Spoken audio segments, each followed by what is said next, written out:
and welcome to another episode of The Word for Kids. I'm Jamie, and I'm guiding you through the books of Joshua, Judges, and Ruth. Last time, we talked about how Joshua was getting to be an old man. There was still a lot of land that needed to be taken over and divided among the Israelites. We also talked about a man named Caleb who had followed God wholeheartedly when he was 40 years old. As a result, Moses had promised him that he would receive land as an inheritance, and then Joshua gave him that promised land many years later. Then there was rest from war. And that's where we left off last time. Are you ready for today's adventure? Let's go.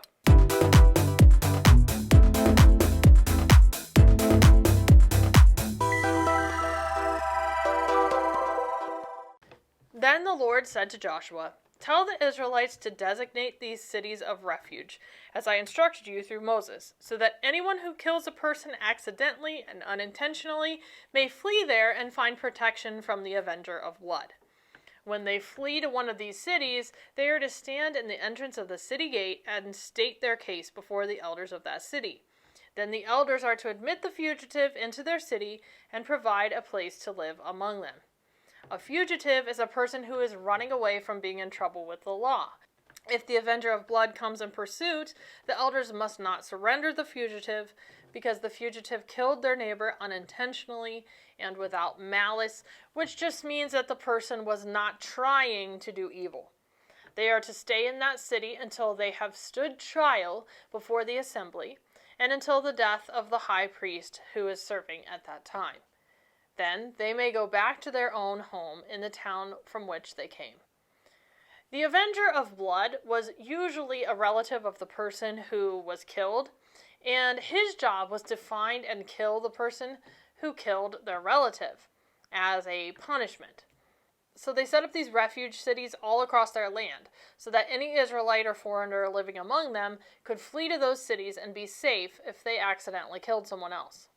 Now, the family heads of the Levites approached Eleazar the priest, Joshua, and the heads of the other tribal families of Israel at Shiloh in Canaan, and said to them, "The Lord commanded through Moses that you give us towns to live in, with pasture lands for our livestock."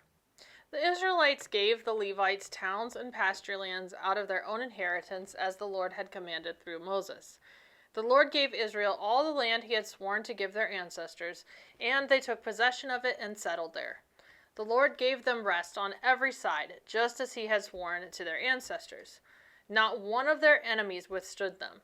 The Lord gave all their enemies into their hands. Not one of all the Lord's good promises to Israel failed. Every one was fulfilled. That's where our story ends for today, and that leads us right into our word of the day.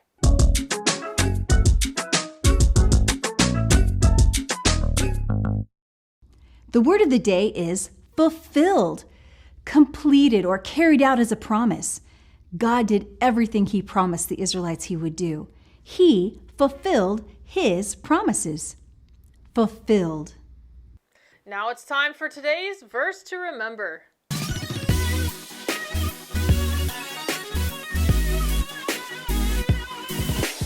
Today's verse is Joshua 21:45. Not one of all the Lord's good promises to Israel failed. Every one was fulfilled. One more time. Not one of all the Lord's good promises to Israel failed. Every one was fulfilled. Joshua 21:45. Think about that verse. Every one of the Lord's promises was fulfilled. It came to be. Everything God said he would do, he did. Even when it seemed impossible, even when things looked really bad for the Israelites, even when the Israelites themselves doubted it, God kept his promises because he always does. As you go throughout your week, think about promises God has given us, that he will never leave us, that he will be with us wherever we go, that he works all things together for good, that whoever believes in Jesus will live forever, and so many more.